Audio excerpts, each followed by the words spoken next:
British politician drops his girlfriend over her racist texts about Prince Harry's bride to be Meghan Markle. London, the UK.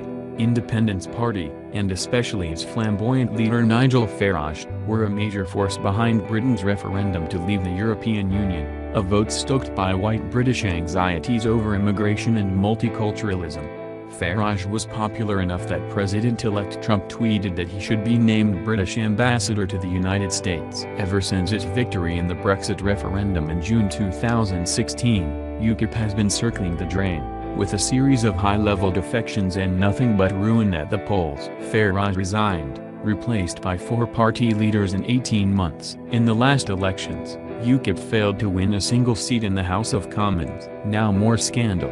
The latest leader of UKIP, ex-cop Henry Bolton, a 54-year-old former soldier, is struggling to hold on to his post after a British tabloid published a string of racist text messages penned by his new 25-year-old girlfriend Jo Marnie, posts disparaging American actress Meghan Markle, who is engaged to marry Prince Harry in May. Markle's father is white, and her mother is black. In a series of private posts sent to a friend, Marnie worries that Prince Harry's black American fiancée will taint the royal family with her seed and make way for a black king. According to the posts, reported by the Daily Mail, Marnie also says she would never have sex with a Negro because they are ugly. "Not my thing," she wrote. Marnie also called Markle a dumb little commoner with a tiny brain who is obsessed with race. Her friend posted in reply, "Racist." Marnie answered, "LOL, so what? Not wanting other races and cultures to invade your own culture doesn't mean I hate their race, just means I don't want their cultures invading mine."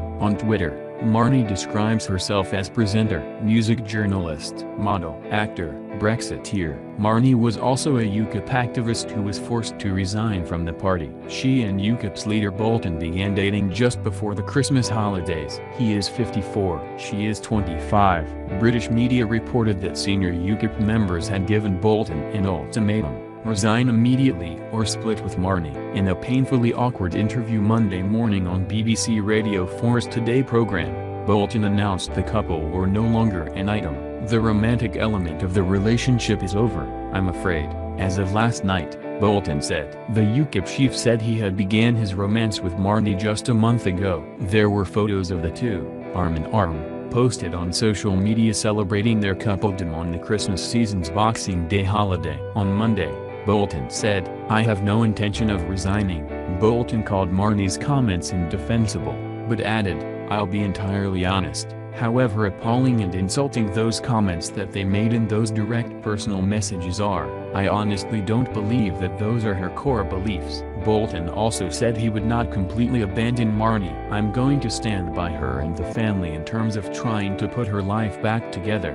This is not a cold parting of the ways," he said. For her part, Marnie told the Mail on Sunday, "The opinions I expressed were deliberately exaggerated to make a point and have, to an extent, been taken out of context, yet I fully recognize the offense they have caused." On Monday, as a wave of social media shaming crashed around her, Marnie tweeted, "Drenched. Need a poncho." One supporter replied, "I am with you and I feel you have been hung out to dry." Marnie replied, "We all make mistakes. It's how you deal with those mistakes and conduct yourself in the future that matters." Yet in much of the Twitter thread, Marnie is branded by many as an unrepentant racist. Others posted photographs of Marnie posing as a glamour model beside images of Prince Harry's fiancée, suggesting she was motivated in part by jealousy. Still other posts were lewd and threatened Marnie with sexual assault. On BBC Two's Daily Politics program, a former leadership candidate for UKIP, Bill Etheridge,